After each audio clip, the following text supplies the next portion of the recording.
My husband was cheating on me. Worse, he was cheating on me with my own sister, whom I had taken into my home. And worst of all, he was doing it with our money, buying her an apartment with the savings I thought was for our future. When I learned the truth, I didn't cry. I threw them both out into the pouring rain. Now they're on the street, and that's only the beginning of their reckoning.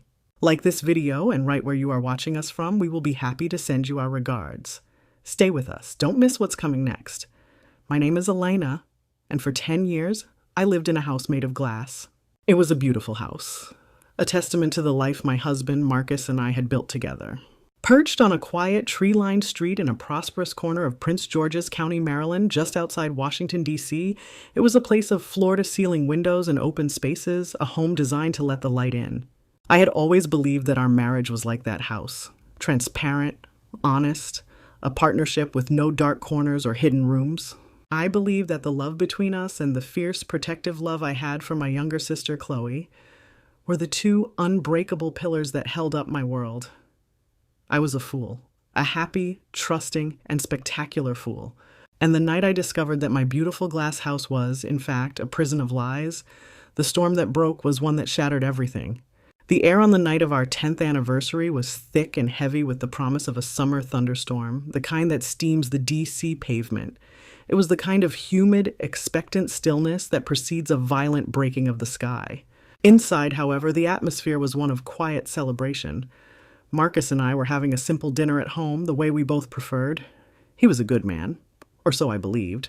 A steady, reliable architect, a man who had not just built buildings, but had built a life for us, a life of comfort and quiet, respectable success. The light from the candles I had lit danced on the table, reflecting in the crystal wine glasses and the silver of the new watch I had just given him as a gift. He smiled at me across the table, that same warm, easy smile that had first captured my heart in college, and I felt a familiar, comforting surge of love. 10 years, baby, he said, his voice a low, warm rumble. Can you believe it? Feels like just yesterday we were two kids with no money and a whole lot of crazy dreams. We did good, Marcus, I said, reaching across the table to take his hand. We did real good. And in that moment, I believed it. We had the house, the successful careers, the comfortable life. We had everything we had ever dreamed of. The only small, sad note in the symphony of my happiness was my sister.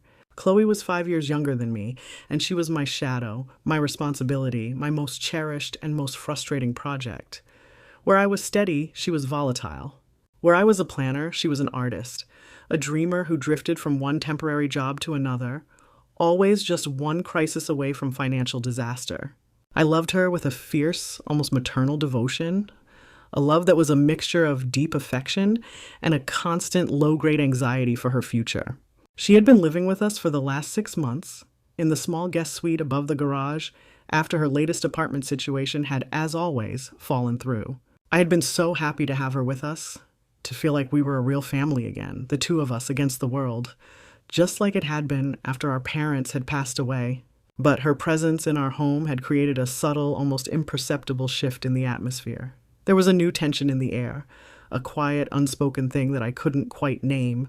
Marcus seemed more withdrawn, more irritable. Chloe, for her part, was a strange mixture of resentful and overly affectionate, her moods swinging wildly from sullen silences to bright, performative bursts of gratitude.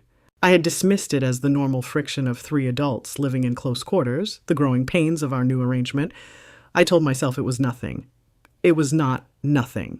It was the quiet, ominous rumbling of the earthquake that was about to bring my entire world crashing down. The anniversary dinner continued, but the easy warmth of the earlier moments had evaporated, leaving a strange, cool residue in its place.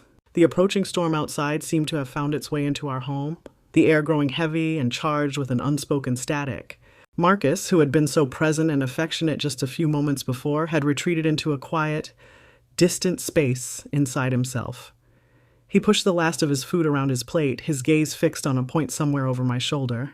I tried to draw him back, to recapture the comfortable intimacy we had shared for a decade. I asked him about his work, about the new museum project he was designing downtown. His answers were brief, monosyllabic, the responses of a man whose mind was a million miles away. I told myself it was just stress. That was my gift and my curse, a boundless capacity for making excuses for the people I loved. My love for Chloe was the most complex and powerful of all.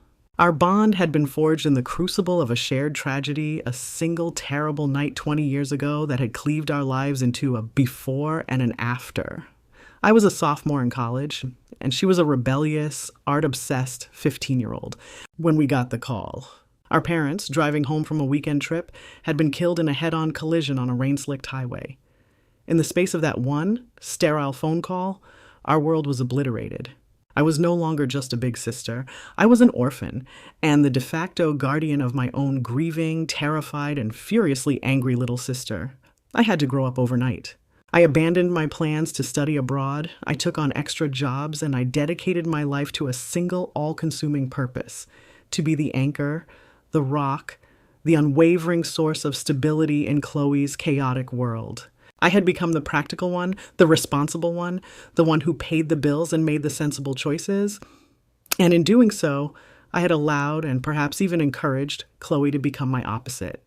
She was the free spirit, the artist, the one who chased her passions without a thought for the consequences because she always knew, deep down, that her big sister would be there to catch her if she fell. Her life was a series of brilliant, beautiful messes. She would pour her entire soul into a collection of stunning, abstract paintings, only to be too insecure to sell them. She would fall madly in love with a charismatic but unreliable musician, only to have her heart broken. She drifted from one low-paying job to another, her true talent always simmering just beneath the surface, but her lack of discipline, her deep-seated fear of failure always holding her back. And I was always there, with a spare room, a home-cooked meal, and a check to cover her rent. My love for her was a fierce, protective, and sometimes, I now realized, suffocating thing. I had wanted to give her a life without worry, but in doing so, I may have robbed her of the chance to build a life of her own. Her presence in our home over the last 6 months had been a perfect illustration of this complicated dynamic. She was a ghost at our feast, a quiet, resentful observer of the stable, successful life I had built with Marcus, a life that was so different from her own. There were moments of warmth, of course, flashes of the easy, giggling intimacy we had shared as girls, but they were overshadowed by a new, more difficult tension. I would walk into a room and find her and Marcus in the middle of a quiet, intense conversation, a conversation that would stop the second they saw me, their shared looks full of a secret I was not privy to. I had dismissed it as my own paranoia. I told myself that of course they would have their own relationship. He was trying to be a supportive brother-in-law to help her get on her feet, but Marcus's own behavior had become increasingly strange. The man who had once shared every detail of his life with me had become more guarded, more secretive. He worked later hours, his phone was always angled away from me, and there was a new, defensive edge to his voice when I would ask about his day. I had attributed it all to the stress of a big project, to the pressure of having another person in our home. My desire to believe in the integrity of my glass house was so strong that I had willfully, stubbornly ignored the growing cracks in its foundation. The two people I loved most in this world, my husband and my sister, were the two pillars of my life. I could not, would not allow myself to believe that they were the ones who were about to bring it all crashing down. The thought was a betrayal so profound, so unthinkable that my mind simply refused to entertain it. The rest of our 10th anniversary dinner passed in a strained, polite fiction. We spoke of neutral, impersonal things, the weather, a new movie, a vaguely interesting article from the newspaper. We were two actors on a stage, reciting lines from a play about a happy marriage, all while the set itself was beginning to tremble and crack around us. The approaching thunderstorm was a low, constant rumble in the distance now, a perfect ominous score for the drama unfolding within our glass walls. After the plates were cleared, Marcus stood up and walked over to the sideboard. "I have something for you," he said, his voice a little too loud, a little too cheerful. He came back to the table with a long velvet box. My heart gave a small, hopeful flutter. Maybe I was wrong. Maybe the tension I was feeling was all in my head. Maybe this gesture, this gift, would be the thing that would dispel the strange, cold fog that had settled between us. He opened the box. Inside, nestled on a bed of white satin, was a diamond necklace, a delicate, glittering river of light. It was breathtakingly beautiful and obscenely expensive. "Happy anniversary, Alaina," he said, his smile not quite reaching his eyes. For my beautiful wife? At that exact moment, as if on cue, Chloe emerged from her guest suite, a bright, false smile plastered on her face. Oh, wow, she gushed, her eyes wide as she looked at the necklace. Marcus, it's absolutely stunning. You have the best taste. She came over and gave me a theatrical hug, her embrace feeling both clingy and cold. Her presence felt like an intrusion, a dissonant note in an already off-key song. The three of us stood there for a moment in a triangle of awkward, unspoken tension. The beautiful, expensive necklace, the glittering, silent center of our strange and complicated geometry. Later, after Chloe had retreated back to her suite, Marcus and I got ready for bed. The strained silence had returned, heavier than before. The necklace lay on my dresser, its cold, hard facets reflecting the lamplight. It did not feel like a gift of love. It felt like a bribe, a payment for services rendered, a beautiful, glittering piece of hush money. I tried one last time to break through the wall he had built around himself. Is everything okay, Marcus? I asked, my voice small in the quiet room. You seem distant tonight. He didn't look at me, busying himself with taking off his new watch. I'm fine, baby, he said, his voice muffled. Just a lot of pressure at work. This museum project is a killer. Don't worry about it. It was a lie. I knew it was a lie, but I had no other truth to hold on to, so I accepted it. Another crack in the foundation I chose to ignore. He went into the master bathroom to take a shower, leaving his phone on the nightstand beside his bed. This, in itself, was a strange and unusual act. For the last 6 months, his phone had been an extension of his own body, a secret, guarded object that was never out of his sight. Seeing it there, lying carelessly on the nightstand, almost felt like a sign of the old, easy trust we had once shared. I was not a snooper. I had never, in 10 years of marriage, felt the need to look through my husband's phone. I had no intention of starting now.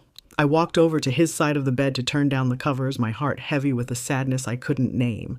And as I reached for the corner of the duvet, the screen of his phone lit up. It was a new text message. I did not mean to look. I did not want to look.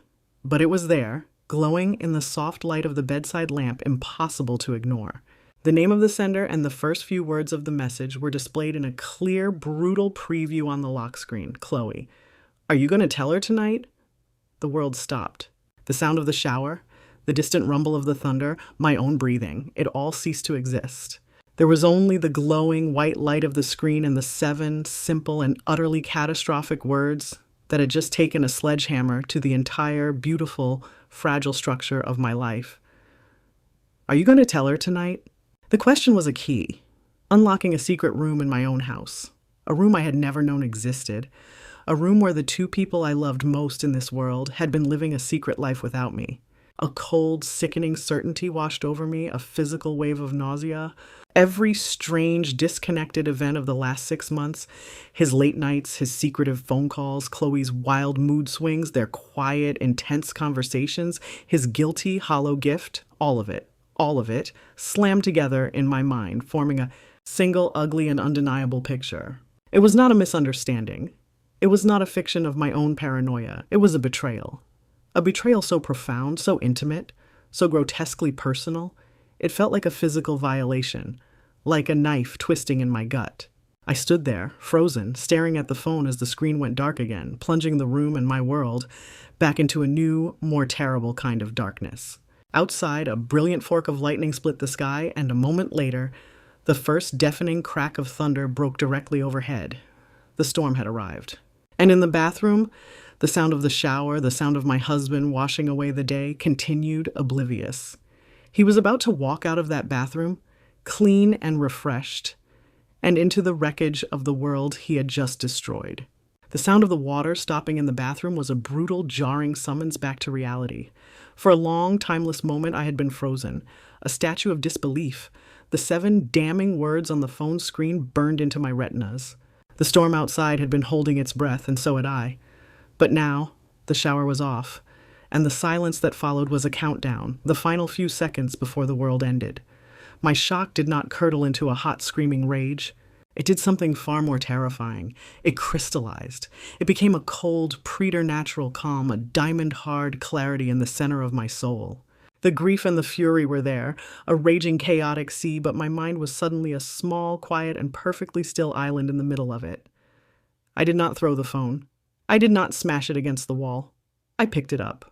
My movements were slow, deliberate, as if I were moving through water. I sat on the edge of our bed, the bed where we had slept for 10 years, the bed where our children had been conceived, and I held the phone in my hand, its screen now dark, hiding its terrible secret. A moment later, the bathroom door opened. Marcus came out, a cloud of steam billowing behind him.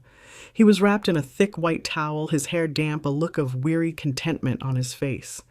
He looked like my husband, like the man I had loved for more than a decade, but he was a stranger, a liar, a man with a secret room in his heart where he met my sister. He saw me sitting there, saw the look on my face, and his own easy expression faltered. A flicker of something, alarm, guilt, passed through his eyes. "Hey," he said, his voice a little too casual. "You okay? You look like you've seen a ghost." "Perhaps I have," I said, and my voice was a stranger's, a low, quiet, and utterly calm sound I had never heard myself make before. The ghost of my own foolishness. I held up the phone. "Chloe sent you a message." The color drained from his face. I watched him go through a rapid, panicked series of calculations, his mind scrambling for an escape route, for a plausible lie. It was a pathetic, transparent performance. "Oh, that," he said with a short, unconvincing laugh. It's about your birthday. It's in a few months. We were planning a surprise party for you. She was just asking if tonight was the night I was going to, get the ball rolling." The lie was so clumsy, so insulting in its lack of effort, that I almost felt a flicker of pity for him. He had become a bad actor in the final closing scene of our marriage. I did not argue with him. I did not point out the flaws in his pathetic, hastily constructed fiction. I simply continued to look at him, my silence a far more powerful indictment than any shouted accusation. "It's a very elaborate surprise," I said, my voice still quiet, still calm. "It seems to have been in the planning stages for 6 months. It involves many late nights at the office, many secret phone calls, and, I'm guessing, a brand new apartment for my sister." I did not know where the words came from. They were not a guess. They were a certainty, a piece of a puzzle that had just slammed into place with a horrifying, intuitive logic. I saw the truth of my words, in the flicker of pure, unadulterated panic in his eyes. He stared at me, his mouth opening and closing, but no sound came out. He was caught, completely and utterly caught. "Go and get her, Marcus," I said, my voice dropping the pretense of conversation and becoming a simple, quiet command. "Go to the guest suite and bring my sister here. The 3 of us are going to have a conversation. Right now." He looked at me, at the woman who had never given him an order in his entire life, and he saw a stranger.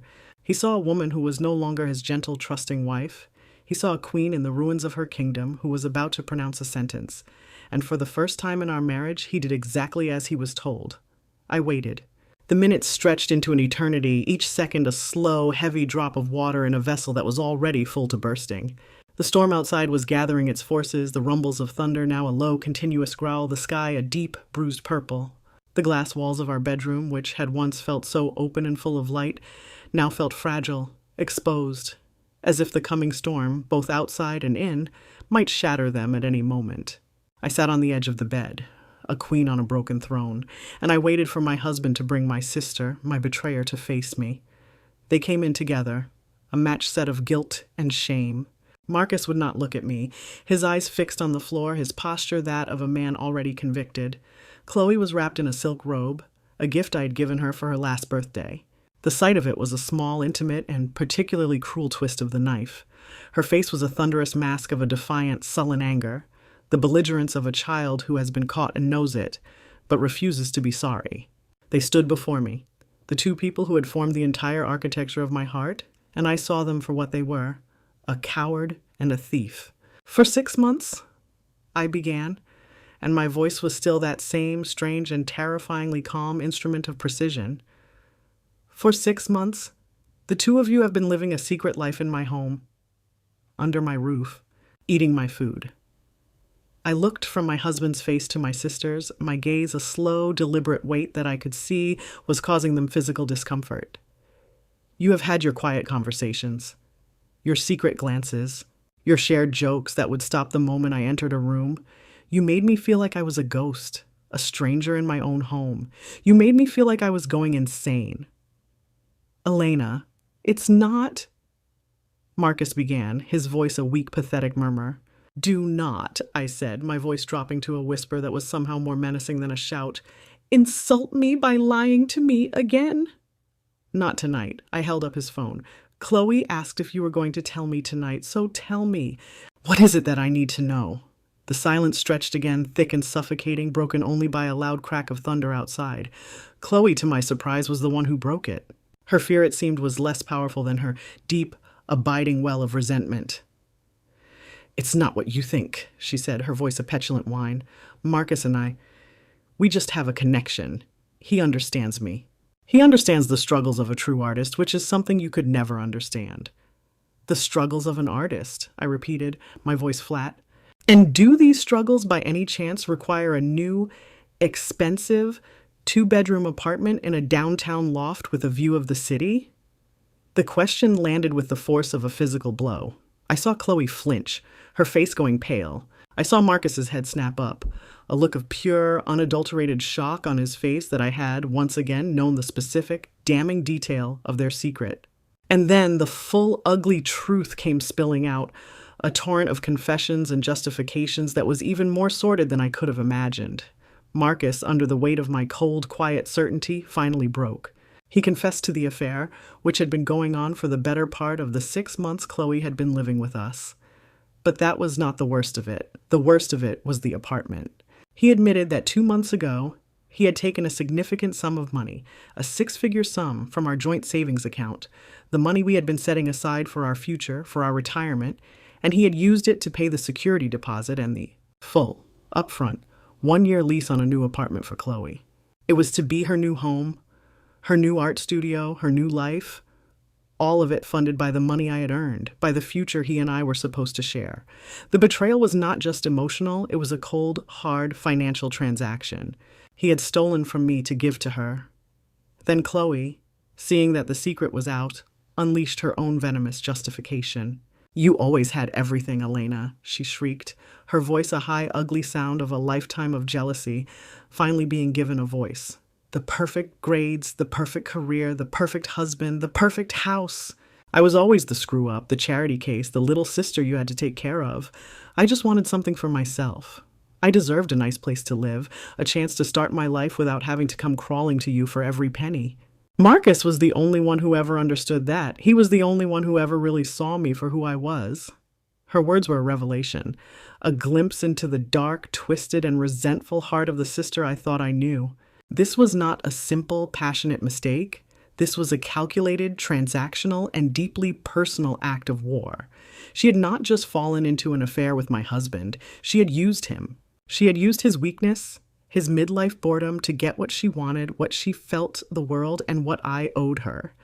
And he, my husband, had not just betrayed me for a moment of passion. He had betrayed our entire life, our entire future, to play the role of the benevolent patron, the powerful man who could rescue the struggling, artistic damsel in distress. The whole sordid affair was a grotesque parody of my own relationship with my sister. He had taken my role as her protector, and he had twisted it into something ugly and illicit. The full monstrous scope of their shared betrayal was finally laid bare.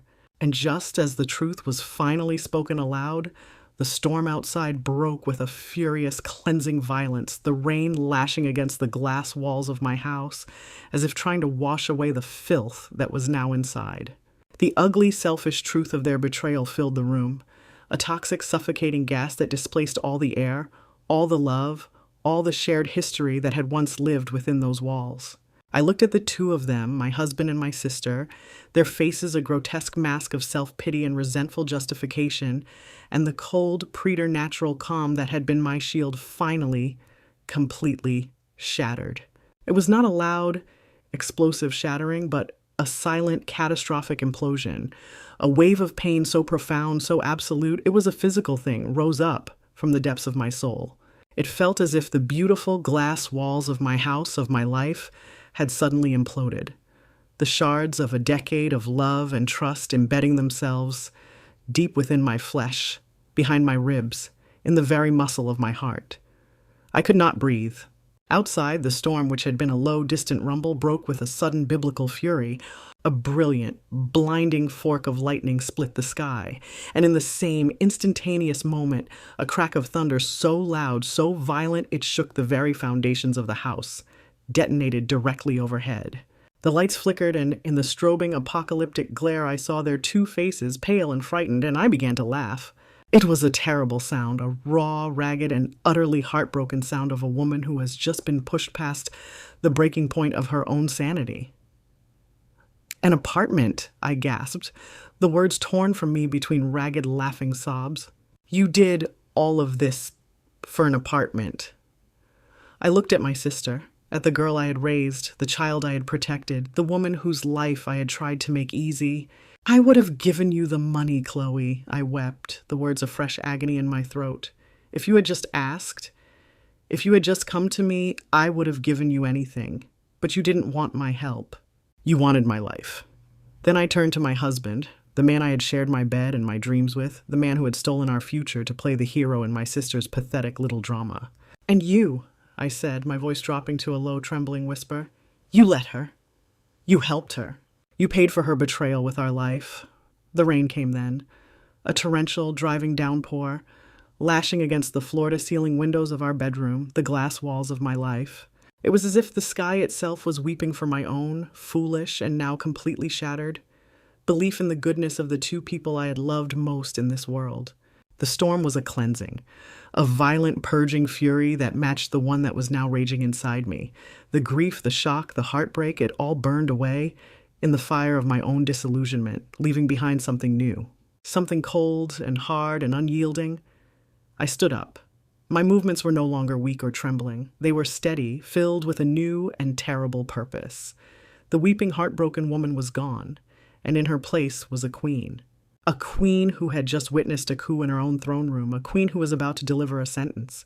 I looked at the two of them, huddled together now in their shared guilt, a pathetic, sordid pair of conspirators. "Get out," I said, and my voice was no longer my own.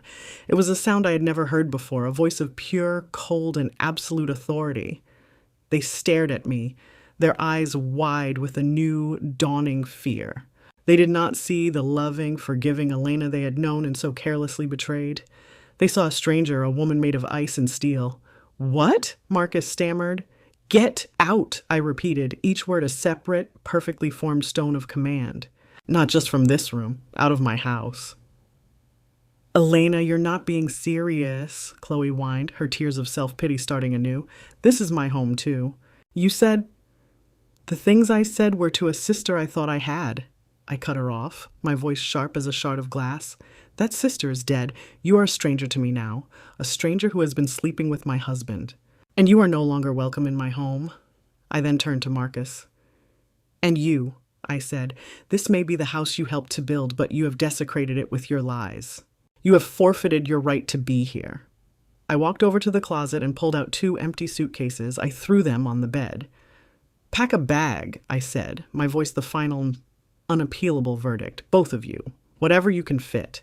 The rest of your things I will have sent to you. You have 10 minutes. Then I am calling the police and having you removed for trespassing."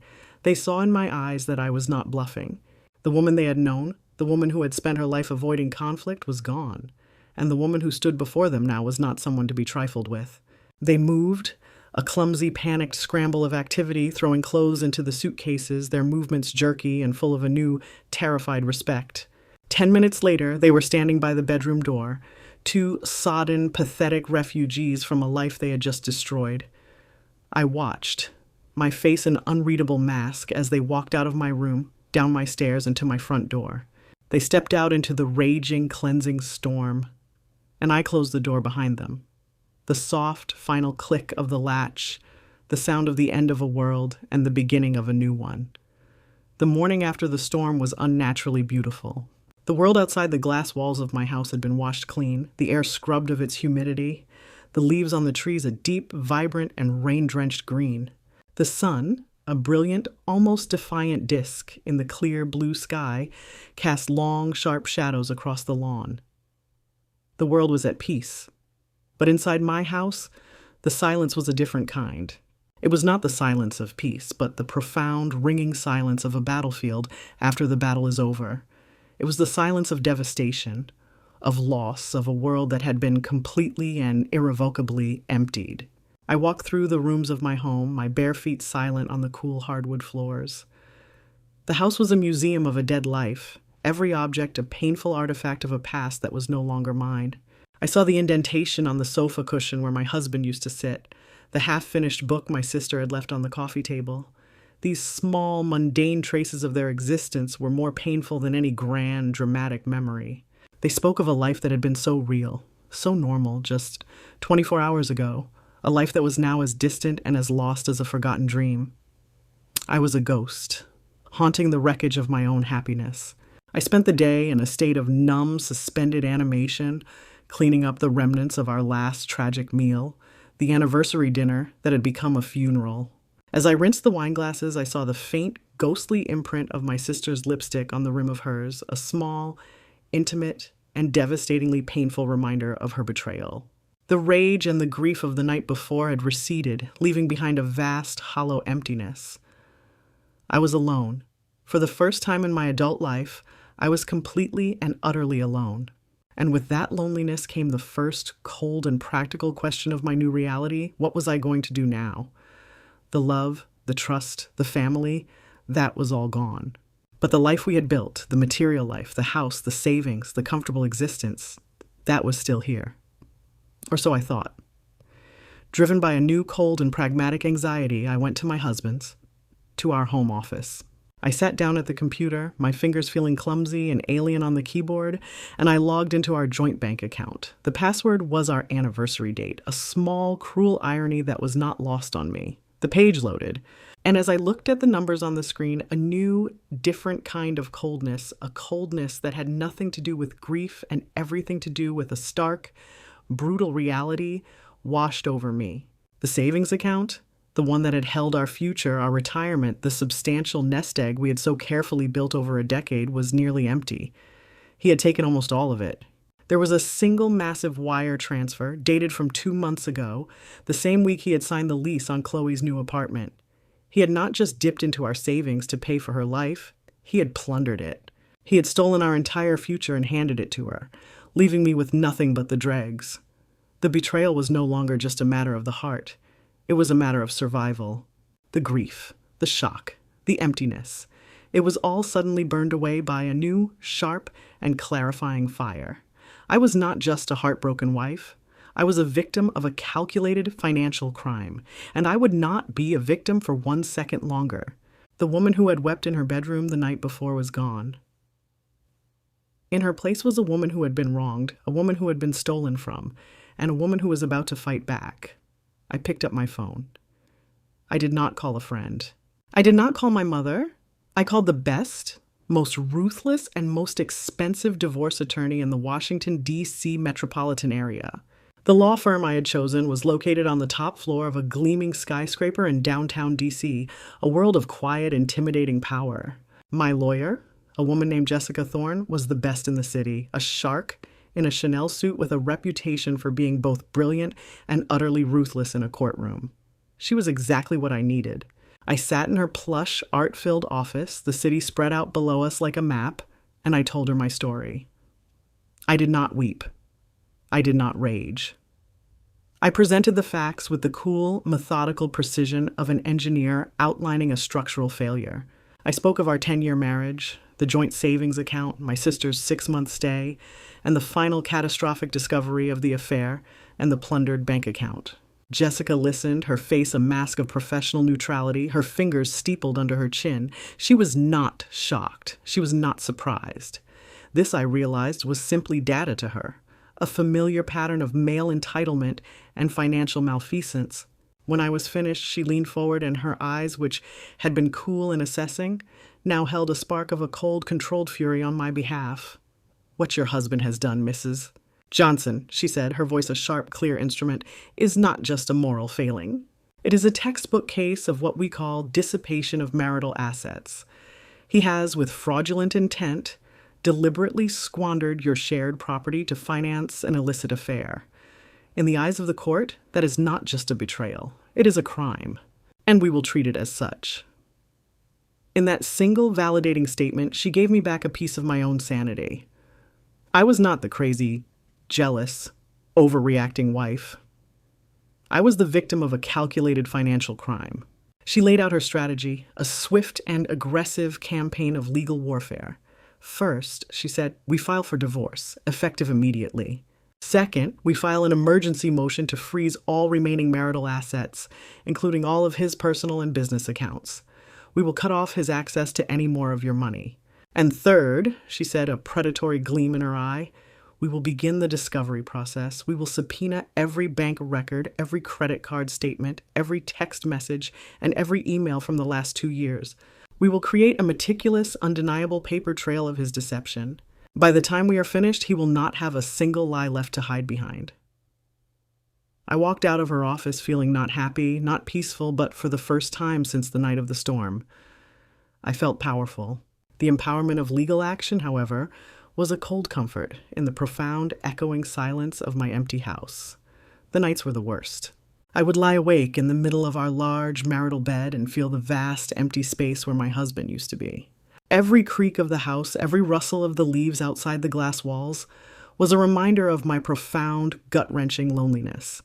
The ghost of my family, the one I had believed in so completely, haunted every room.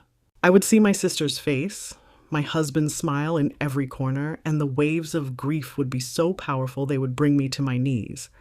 My isolation was compounded by the subtle social fallout. I ran into a mutual friend of ours at a coffee shop, a woman I had known for years. Her face was a mask of awkward, pitying sympathy. "Oh, Alaina," she said, her voice a hushed, confidential whisper. "I was so sorry to hear about you and Marcus. He is just devastated. He told me he made a terrible mistake, but that you just won't forgive him." Her words were a confirmation of what I had suspected. He was already spinning his narrative, painting himself as the remorseful husband and me as the cold, unforgiving wife. The battle was not just for my money. It was for my story, for my very character.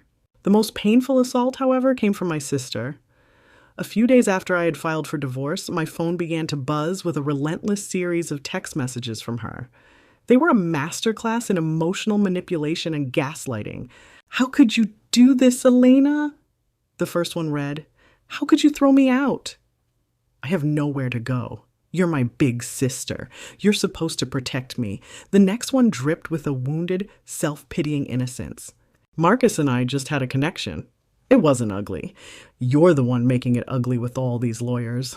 You're tearing the family apart over a simple mistake." I read the messages and I felt the old, familiar, and deeply ingrained instinct rise up in me, the urge to protect her, to soothe her, to make her pain go away. It was the role I had played for 20 years, but another, newer and stronger voice, the voice of my own survival, screamed back. She was not a child. She was a woman who had knowingly, deliberately, and with a profound sense of entitlement, slept with my husband and conspired with him to steal my future. I was tormented by the messages for a full day. My love for the sister she had been at war with the cold, hard reality of the woman she had become, and then I knew what I had to do. My fingers trembling with a mixture of grief and a new, hard resolve, typed out a final reply. "What you did was not a mistake, it was a choice. You chose him, and you lost me. Do not contact me again." Then, with a final, painful, and necessary act of self-preservation, I blocked her number. I had just amputated a part of my own soul. But I knew with a terrible, chilling certainty that it was the only way to stop the poison from spreading. The act of blocking my sister's number was a brutal, necessary amputation. The phantom pain of that severed limb was a constant ache, a reminder of the deep, foundational love that had been so catastrophically betrayed. For weeks, I moved through my silent glass house in a state of quiet, managed grief. I had my lawyer, Jessica, and the cold, hard mechanics of the legal battle to focus on, and for that I was grateful. It gave my pain a purpose, a direction, but the nights were long, filled with the ghosts of a life and a sister I no longer had. The first wave of financial discovery documents arrived from Marcus's lawyers a month later. They came in a series of large, heavy boxes, a paper trail that represented 10 years of our shared life. Jessica's paralegals had offered to sort through it all, to distill it down to a neat summary. But I refused. This was my life, my marriage, my betrayal. I needed to see it for myself. I needed to trace the path of the poison back to its source. I set up a folding table in the middle of my vast, empty living room, and under the cool, clear light of an architect's lamp, I began to excavate the ruins of my own history. For days, I sifted through the endless stacks of paper. Bank statements, credit card bills, investment portfolios, tax returns. At first, it was just a painful exercise in nostalgia. I saw the records of our first mortgage payment on this house, the statements for the joint savings account we had opened for our future, the receipts from our anniversary dinners. It was a life, documented in the cold, hard language of finance. And then I began to see it. A pattern. A second, secret narrative written in the margins of the life I thought I knew. It started small. A series of cash withdrawals, always from the same ATM, always just below the amount that would trigger a bank notification. Then, a recurring monthly payment from Marcus's personal business account to a consulting firm I had never heard of. C. Creative Solutions. The amounts weren't huge, but they were consistent, a steady monthly bleed. On a whim, I did a business search for the firm. The registered agent, the sole proprietor, was Chloe, my sister. For the last 3 years, my husband had been paying her a secret monthly salary, a hidden allowance disguised as a consulting fee for artistic advice. The discovery was a fresh, sickening jolt, a new layer of deception that I had never suspected. The story I had told myself, the story of my poor, struggling artist sister, had been a fiction all along. She had not been struggling. She had been subsidized by my husband, with our money. The anger I felt was a clean, cold, and clarifying thing. I kept digging. I found the statements for a credit card, one I didn't know existed, in Marcus's name. The charges were not his. They were for expensive art supplies from a boutique downtown, for designer clothes from stores I couldn't afford, for weekend trips to New York City. It was a map of the secret, glamorous life my sister had been living, a life that had been entirely funded by my husband, by my marriage, behind my back. The final killing blow, the one that extinguished the last flickering ember of any grief or sadness I had left, was a single massive wire transfer. It was for a 5-figure sum made 2 years ago. The memo line read simply, "Long-term investment." I remembered that day with a perfect, chilling clarity. Marcus had come to me full of a rare and boyish excitement about a safe, can't-miss tech stock he wanted to invest a significant portion of our savings in. It was for our retirement, he had said, for our future. I had agreed without a second thought because I had trusted him. But as I cross-referenced the date of that transfer with the credit card statements, I saw the corresponding charge. It was from the same day. It was a payment in full for the deposit and first year's rent on a trendy downtown art gallery where Chloe had had her first and only solo show. He had not invested in our future. He had stolen it. And he had used it to finance his affair, to play the role of the magnificent, benevolent patron to my sister's artistic ambitions. The betrayal was no longer just a single, catastrophic event. It was a long, slow, and systematic campaign of deception and theft that had been going on for years. The affair was not a passionate mistake. It was a business arrangement. My house, my marriage, my life, it had all been a front, a shell corporation to fund their secret, parallel existence. I stood up from the table, the damning pieces of paper in my hand. The woman who had wept for her lost love, for her broken family, was gone. The pain was gone. The grief was gone. All that was left was a pure, cold, and unadulterated rage. I picked up my phone and I called my lawyer. Jessica answered on the first ring. "Alaina," she said, "did you find something?" "Oh, I found something," I said, and my voice was a sound she had never heard from me before. It was not the voice of a victim. It was the voice of a woman who was about to go to war. "Jessica," I said, "forget a simple, quiet divorce. Forget a fair settlement. I want you to go after him. I want to take him for everything he has and for everything he stole from me. I don't just want a divorce. I want retribution." Months bled into a season of cold strategic warfare. The initial fiery rage that had propelled me into action had cooled, hardening into a quiet, unyielding resolve. My beautiful glass house was no longer a home. It was a command center, the central hub for the legal campaign being waged by my lawyer, Jessica Thorne. The dining room table, where I had once hosted happy family dinners, was now permanently covered in a meticulous, color-coded array of financial documents, a paper trail that mapped the geography of my husband's and my sister's betrayal. The woman who had once wept over a broken marriage was gone. In her place was a client, a plaintiff, a woman who had become a student of her own destruction and was now preparing to deliver the final exam to its architects. The day of the depositions arrived on a crisp, clear autumn morning. It was the first time I would be in the same room with them, with Marcus and Chloe, since the night of the storm. I was not afraid. I was not even angry. I felt a strange, cold calm, the detached focus of a surgeon before a complex and necessary operation. Jessica and I had spent weeks preparing, and our case was not just strong, it was a fortress, built of the hard, undeniable stone of bank statements and credit card receipts. We were ready. The depositions took place in a sterile, soulless conference room in a downtown law office, a neutral territory chosen for its lack of memory. The air in the room was thick with a tense, suffocating silence. Marcus and Chloe sat on one side of the vast, polished mahogany table with their lawyer, a flustered-looking man who seemed profoundly out of his depth. Marcus looked tired and worn, the easy confidence he had always worn like a second skin now replaced by a tense, haunted anxiety. Chloe was a portrait of sullen, defiant victimhood, her arms crossed over her chest, her gaze fixed on a point on the wall, refusing to look at me. Chloe was first. Jessica began her questioning gently, her voice a soft, almost friendly purr that was designed to lull her into a false sense of security. But as she began to lay out the evidence, piece by undeniable piece, the gentle purr became the relentless, focused attack of a panther. She presented Chloe with the statements from the secret credit card, a 4-year history of her life being funded by my husband. "Miss Hayes," Jessica began, using our shared maiden name, a subtle, cutting reminder of the sisterhood Chloe had betrayed. "Can you explain these charges? A weekend trip to New York in March of last year? A $5,000 charge at a designer boutique? Was this your money you were spending?" Chloe's defiance began to crumble under the weight of the evidence. Her testimony was a pathetic, squirming performance of self-pity and blame-shifting. "Marcus wanted to help me," she whined, tears of frustration welling in her eyes.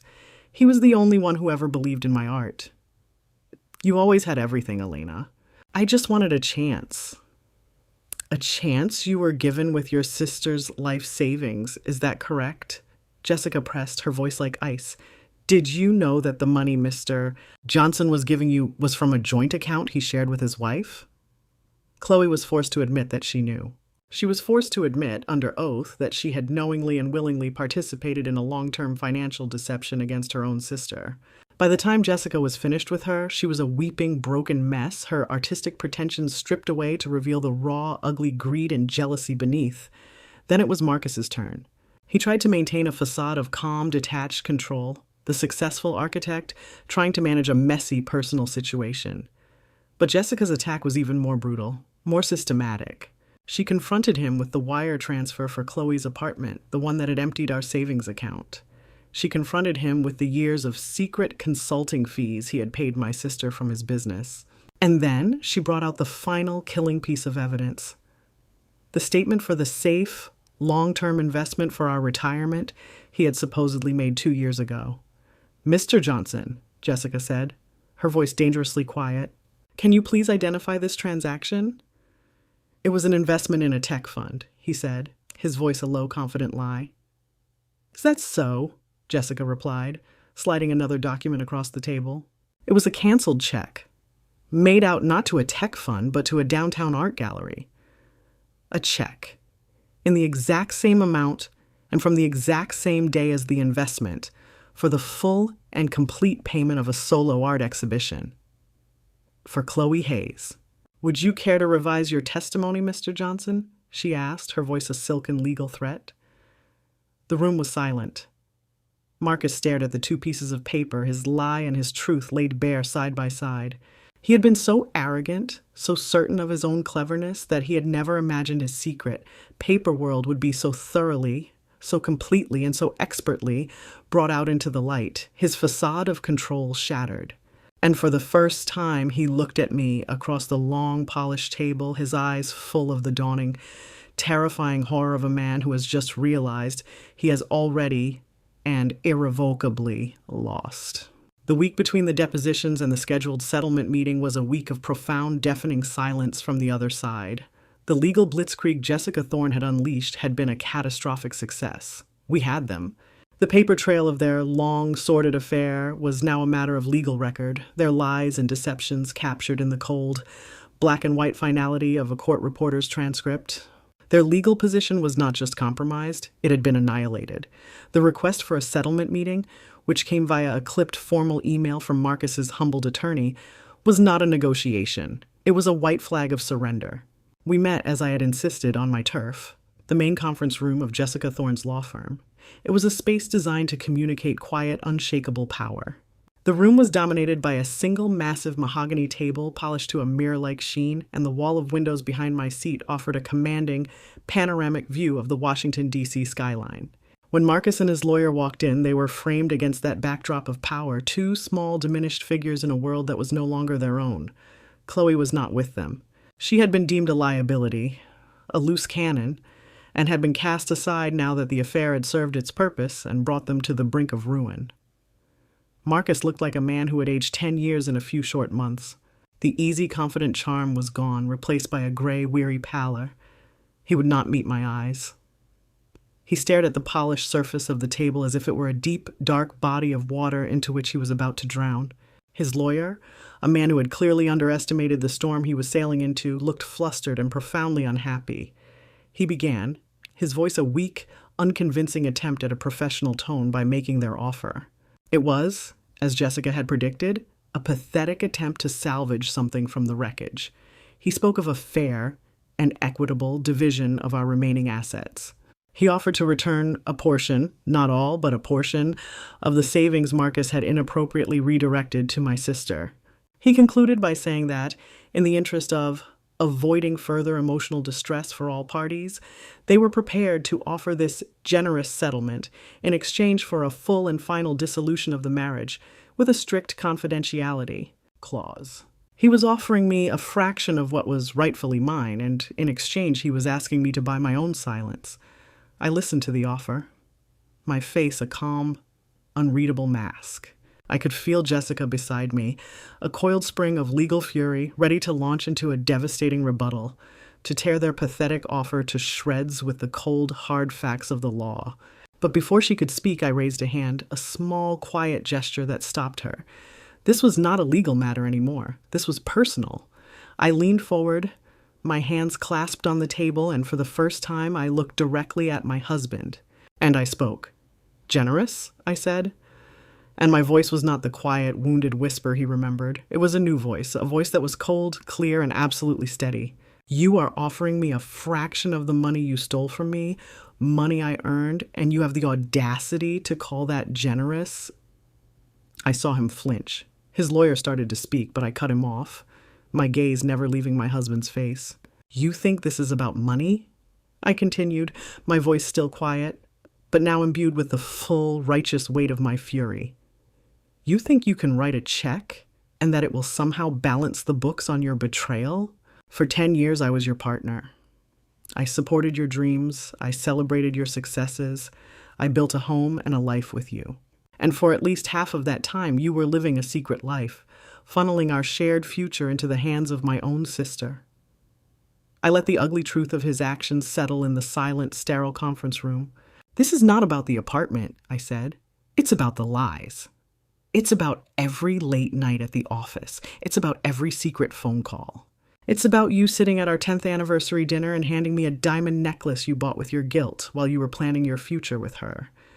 You did not just steal my money, Marcus. You stole my history. You stole my sister. You tried to steal my sanity. And you are now offering me a check and a non-disclosure agreement?" I let out a short, sharp, and utterly humorless laugh. The sound seemed to startle him. "Your offer is not just an insult," I said. "It is a continuation of the profound and breathtaking disrespect you have shown me for years." I sat back in my chair, my speech complete. The room was silent. Marcus's lawyer looked at his client, his expression a mixture of panic and defeat. Marcus, for his part, finally looked up at me, his eyes full of a new dawning horror. He was finally, truly, beginning to understand the nature of the woman he was dealing with, the woman he had so carelessly, so catastrophically wronged. He had come here to negotiate a financial settlement. He had not realized he was here to face a final judgment. I turned to my own lawyer. "Jessica," I said, my voice now crisp and businesslike, "they have made their offer. I believe it is our turn. Please present him with our counteroffer, the one we discussed." A cold, heavy silence descended upon the conference room. Marcus stared at me, his face a pale, bloodless mask of a man who was only just beginning to comprehend the full, terrifying scope of his own miscalculation. He had come here expecting to negotiate his way out of a mess. He had not understood that he was here to witness the methodical, legal, and final dismemberment of his entire life. My lawyer, Jessica Thorne, took my quiet statement as her cue. She opened a slim, elegant folder that lay in front of her, a stark minimalist contrast to the mountain of paperwork Marcus's lawyer had brought with him. Her movements were calm, deliberate, and utterly confident. "My client has rejected your offer," Jessica began, her voice a cool, professional instrument that was somehow more intimidating than any shout. "She has, however, prepared a counteroffer. It is a final offer. It is not open for negotiation." These are her terms for a quiet, out-of-court settlement. She slid a single sheet of paper across the vast, polished mahogany table. It came to a stop directly in front of Marcus. He did not touch it. His lawyer leaned over and began to read, his eyes widening in disbelief as he scanned the list of demands. "First," Jessica said, her voice a calm, clear narration of the terms, "the marital home. The property you and your client refer to as the House of Glass. My client, Mrs. Johnson, will be granted sole and exclusive ownership and title, free and clear of all encumbrances. Your client, Mr. Johnson, will vacate the premises within 30 days, taking with him only his personal clothing and effects." Marcus's lawyer opened his mouth to protest, but Jessica continued, her voice overriding his. "Second," she said, "the matter of the dissipated marital assets.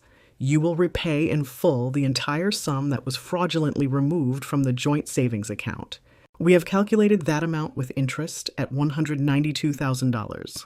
Additionally, you will repay all documented funds that were funneled to my client's sister, Miss Chloe Hayes, over the last 3 years, a sum we have meticulously documented from your business accounts and secret credit cards, which comes to an additional $81,000. These funds will be paid from your personal, non-marital assets." She paused, letting the weight of the numbers settle in the room. I watched Marcus's face. He looked like a man who was having the air slowly, systematically, squeezed from his lungs. But Jessica was not finished. She had saved the most devastating blow for last.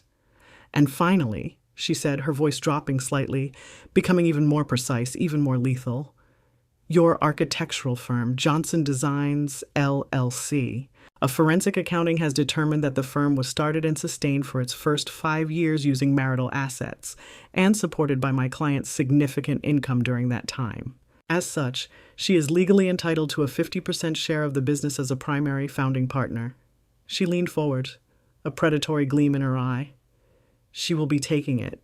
Effective upon the signing of this agreement, my client will become a silent 50% partner in your firm, receiving half of all net profits in perpetuity."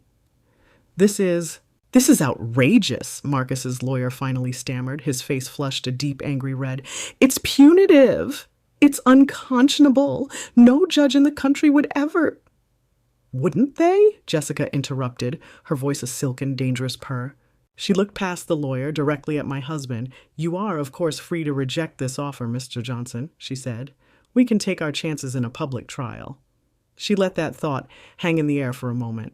"In which case, we will not only present the full, detailed, and deeply embarrassing evidence of your long-term, clandestine affair with your wife's own sister, we will also be filing a separate civil suit against both you and Miss Hayes for conspiracy to commit financial fraud.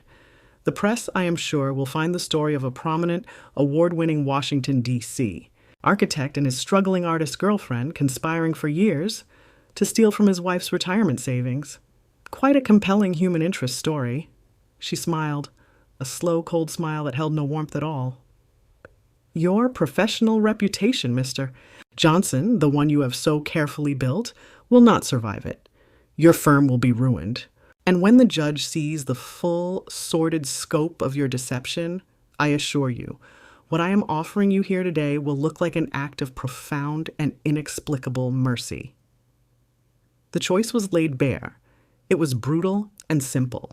He could accept a quiet, private, and financially devastating evisceration, one that would leave him with his business and a sliver of his public reputation intact. Or he could choose a loud, public, and total annihilation, a firestorm that would burn his career, his reputation, and his entire life to the ground. I watched him. I watched the final desperate calculations happening behind his eyes. I saw the last vestiges of his pride warring with the cold, hard reality of his own survival. He looked at me, at the woman he had so carelessly, so cruelly, and so completely betrayed. He was looking for a sign, for a flicker of the old, soft, forgiving Alaina. He found none. The woman who sat before him now was a stranger, a woman made of the same cold, hard, and unbreakable glass he had once used to build their beautiful, tragic home. He looked down at the single sheet of paper, at the list of his own consequences. And then, with a slow, final, and defeated exhalation of breath, he gave a single, almost imperceptible nod to his lawyer. He surrendered. The signing of the settlement agreement was not a celebration. It was a funeral. A quiet, somber, and deeply anticlimactic end to a 10-year marriage. We sat in the same sterile conference room, the air thick with the ghosts of what we had once been. Marcus, my husband of a decade, the man I had loved with the full, trusting weight of my heart, signed the papers with a hand that did not shake. His face was a pale, blank mask of resignation. He did not look at me. He signed away the house. He signed away his business. He signed away our future, all with the quiet, efficient strokes of a pen. The man who had once been the co-architect of my life was now just the silent, defeated signatory on the demolition order. The day he moved out was a day of quiet, gray drizzle, the sky weeping a soft, sad rain that matched the mood of the occasion. I did not go to the house. I would not bear witness to the final, pathetic act of our tragedy. Jessica, my lawyer, had sent a junior associate to supervise to ensure that Marcus adhered to the letter of our agreement, that he took only his personal effects and nothing more. I spent the day at a museum, wandering through silent halls filled with ancient, beautiful things that had survived empires, wars, and the long, slow erosion of time. It was a comfort to be in the presence of such profound, quiet resilience. When I finally returned to the house that evening, it was empty. The silence was absolute, a profound and ringing void where a life had once been. His clothes were gone from the closet, his books from the nightstand, his presence erased from the space we had shared. It was now my house, legally, physically, and completely mine. The feeling was not one of triumphant victory, but of a vast, terrifying, and exhilarating emptiness. The cage was open. The prisoner was free, and I had no idea what to do with the frightening, beautiful, and limitless expanse of my own freedom. My first act as the sole ruler of my new kingdom was to deal with the last, painful ghost of the betrayal. The guest suite, the one above the garage where my sister had lived, was still filled with her things. Her half-finished canvases, her art supplies, the brightly colored scarves she would leave draped over every chair. Each object was a small, sharp reminder of a love and a bond that had been a lie. I had thought this task would be an agony, a fresh new wave of grief, but as I began to pack her life into boxes, I felt a strange, cold, and welcome detachment. I was not packing the belongings of my beloved little sister. I was clearing out the abandoned effects of a stranger, a hostile tenant who had been evicted for non-payment of the most fundamental rent of all: trust. I worked for hours, my movements methodical and efficient, and when I was done, I did not weep. I simply sealed the last box, a quiet final act of severing, and I had them taken to a storage unit, a tomb for a relationship that was now well and truly dead. The weeks that followed were a renaissance, a period of joyful, deliberate, and deeply personal reconstruction. The house, which I had once seen as a prison, was now a blank canvas, and I, for the first time in my life, was the sole artist. The vast empty rooms, which had at first felt so intimidating, were now filled with a thrilling, limitless potential. I was not just redecorating a house. I was building a home that would be a true and honest reflection of my own soul. I hired a team of contractors, but I was the architect. I had the cold, minimalist, and deeply impractical white marble floors torn out and replaced with warm, wide planks of reclaimed oak. I had walls painted in deep, rich colors, a library in a shade of midnight blue, a guest room in a warm, welcoming terracotta. The vast, open-plan living space, designed for my husband's large, impersonal parties, was broken up with the addition of cozy, intimate reading nooks and a beautiful, sun-drenched breakfast room. But my greatest and most ambitious project was the garden. I hired a landscape architect, and together, we transformed the severe, minimalist lawn into a lush, sprawling English cottage garden, a riot of chaotic, beautiful, and resilient life. The house of glass was being transformed into a vibrant, living greenhouse, a place that was no longer cold and transparent, but warm, complex, and full of life. My own life followed a similar pattern of reconstruction. The legal victory had not been a source of vengeful triumph, but a quiet, powerful act of self-preservation. My life now was not about celebrating that victory, but about enjoying the peace it had afforded me. I reconnected with the old friends my marriage had slowly, subtly pushed to the margins. I traveled, not to the flashy resorts Marcus had favored, but to quiet, beautiful places that fed my soul, the coast of Maine, the mountains of New Mexico. I began to volunteer my time, mentoring young, aspiring female architects, my own painful journey having given me a deep and powerful desire to help other women find their own strength. The final quiet resolution to the saga of my old life came not with a bang, but with a whisper. A few months after the settlement was finalized, I received a call from the same mutual friend I had seen in the coffee shop. Her tone this time was not one of awkward pity, but of a quiet, somber sadness. "Alaina," she said, "I just thought you should know. I ran into a colleague of Marcus's. It's not good." She told me that the quiet, private terms of our divorce had not remained quiet for long. The story, in its broadest, most damaging strokes, had leaked. The news of his affair with his own sister-in-law had spread like a cancer through the tight-knit professional and social circles of Washington, D.C. His reputation was in tatters. His firm, already crippled by the massive financial settlement he owed me, was now losing clients at an alarming rate. He was, she said, on the verge of professional and financial ruin. "And Chloe?" I asked, my voice a quiet, neutral thing. There was a heavy sigh on the other end of the line. "She's gone," my friend said. "Packed up and moved to another city, apparently. It seems their great, tragic love affair did not survive the first harsh frost of reality." I thanked her for telling me and hung up the phone. I stood in my new, sun-drenched kitchen, looking out at my beautiful, thriving garden, and I waited to feel something. A surge of vengeful satisfaction, a bitter, triumphant glee. But it never came. All I felt was a quiet, detached, and profound pity. Their downfall was not my victory. It was simply the inevitable structural collapse of a life built on a foundation of lies.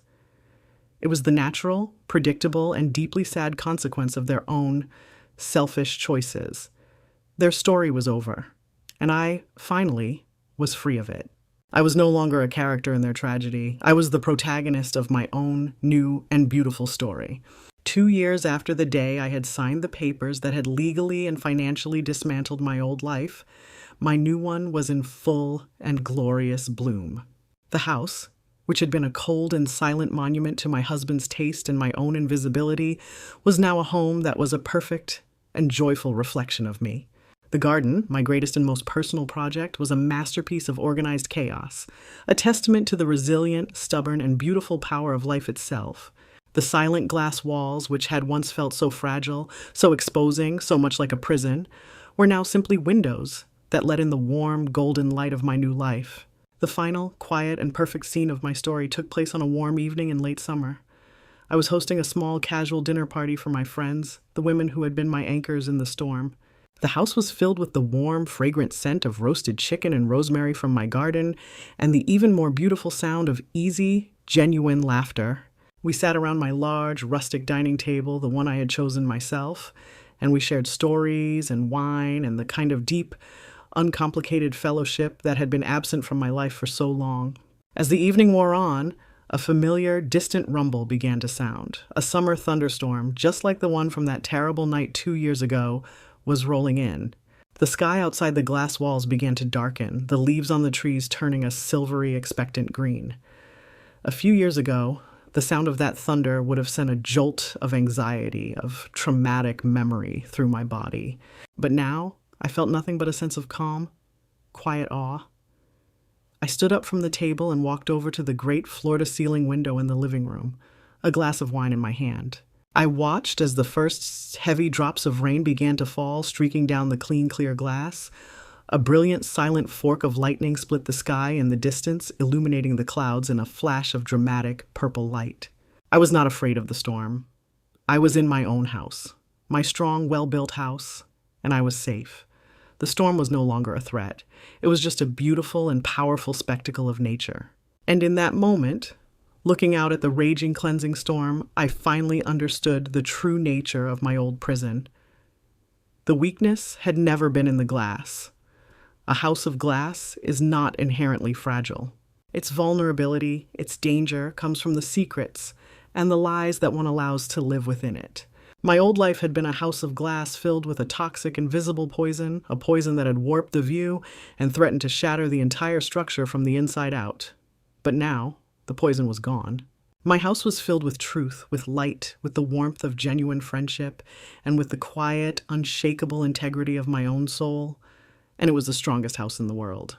I turned from the window and looked at the faces of my friends, their laughter a warm, bright light in the room.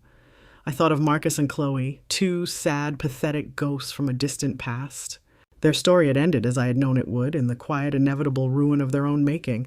But my story, the story of Alaina, was still being written. And it was the story of a woman who had walked through the heart of the storm and had come out on the other side, not just unharmed, but cleansed. I raised my glass, not in a toast to victory, not in a toast to revenge, but in a quiet, grateful toast to the truth. A toast to the beautiful, resilient, and unbreakable strength of a life lived in the light. I was the queen of my own glass house, and I was, at long last, at peace.